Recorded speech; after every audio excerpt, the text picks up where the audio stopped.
This video I'm going to show you how you can change your subtitles font size on YouTube.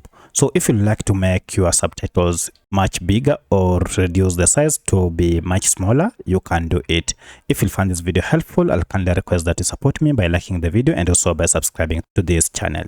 Alright, so I have here this video from this channel, and as you can see, we have subtitles.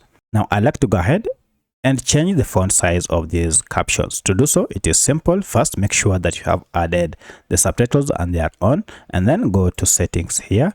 Under this, you will see we have subtitles option. Just click on it, and from here look for the option called options and click on it.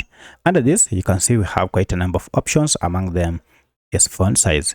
To change the font size, go ahead and tap on it, and you can see the current font size is 100. If you want to reduce the font size of your captions or subtitles, just go ahead and click on the percentage you feel comfortable, and you can see now the font size is much smaller.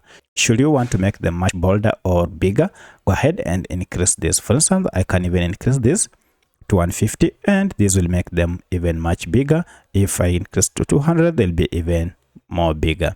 So that's how you can change the font size of your captions on YouTube videos. If you have another question, kindly let me know in the comment section. Otherwise, thanks for watching, and let's meet in the next video.